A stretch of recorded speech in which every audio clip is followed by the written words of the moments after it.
好，四小碟系列講因式分解。首先，今日集中講一隻因式分解咧，就會運用到一種恒等式。個恒等式就係 A 二次減 B 二次，恒等於 A 減 B 乘以 A 加 B。呢一個咧係中二教過，不過今日要強調嘅，你做呢個因式分解嘅一留意，而家係兩個項。OK， 所以如果你條題目裏邊見到零零丁丁兩個項嘅話，你就醒起啦，有冇機會用呢條恒等式啦？好，實戰咯喎。好，實戰。通常 DSE 咧嘅因式分解題目分 A、B part 嘅，咁啊 A part 咧通常都簡單啲嘅。好啦，我哋睇下而家情況咯喎。A part 4m 二次減 n 二次，咁啊擺到明睇做因式分解第一步，永遠要 check。究竟有冇得抽公因子？咁 4m 二次減 n 二次就冇公因子抽啦，咁你就唔使做任何嘢啦。咁跟住就諗咯喎，望一望佢咯喎。而家題目擺到明有兩個項啦，就醒起頭先嗰個 A 二次減 B 二次嗰樣嘢啦。OK， 咁你就試下啦。4m 二次可唔可以寫做一個二次咧？成嚿嘅二次咧，咁你就好簡單，4就係2嘅二次啦。咁啊，所以 4m 二次咪變咗 2m 成個二次咯。咁 n 二次唔使多講啦，減 n 二次啦。好，個款就同頭先我嗰個 A 二次減 B 二次一模一樣啦。咁所以我馬上即刻改寫成咧 2m 減 n 乘以 2m 加 n 啦。OK， 就用翻條恒等式做嘅啫。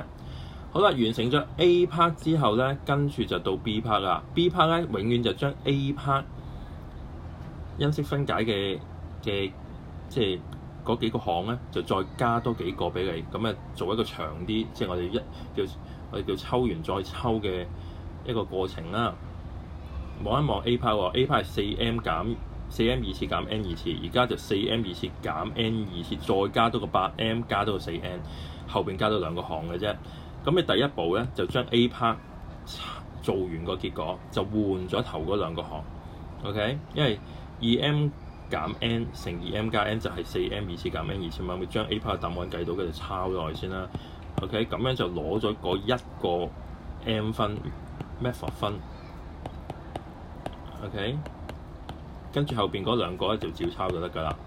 好啦，跟住你下一步曲就要諗啦。前面嗰個就因式分解完啦，整好晒啦。後邊嗰個兩個項可唔可以有機會做因式分解咧？咁你到8同4都知啦，有機會抽到個4出嚟啦。抽到4嘅話，8m 除4就剩翻 2m 啦，4n 除4就剩翻 n 啦。咦嗱，永遠抽完之後，你會一定要見到一件事嘅。見到件咩事咧？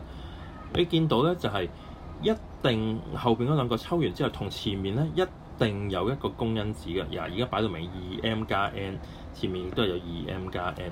咁你就可以再抽多次，因為個玩法永遠都係咁。所以如果你見到後邊你抽完之後發覺同前面冇關係咧，你應該好大機會做錯數㗎啦。好，咁而家見到前面同後邊都有 2m 加 n 呢個公因子，咁我哋抽到個 2m 加 n 出嚟先啦。好啦，跟住就畫個括號先，唔好理啦。前面嗰嚿除咗個 2m 加 n 之後，剩翻 2m 減 n。後邊嗰嚿除咗個 2m 加 n 就剩翻加4。嗱，你見到我好無謂嘅，又加個中括號落去，又加個細括號落去，俾你做下懶咧，佢就已經冇晒啲括號㗎啦。但係提你喎，因為有機會咧，如果中間攝個符號俾你咧，就會玩殘你㗎啦。咁所以我就會保險啲，寫個中括號 ，OK， 跟住掉晒啲嘢入去，望一望先，睇下可唔可以慢慢先拆翻裏邊啲括號去。好啦，嗱，而家見到 2m 減 n。前邊係正嘅，即係冇符號即係正啦。咁基本上就冇問題啦。咁咪照抄翻 2m 減 n 啦。咁後邊加4都唔使講啦。OK，咁咧就冇事，咁就安全，咁就做完啦，得唔得？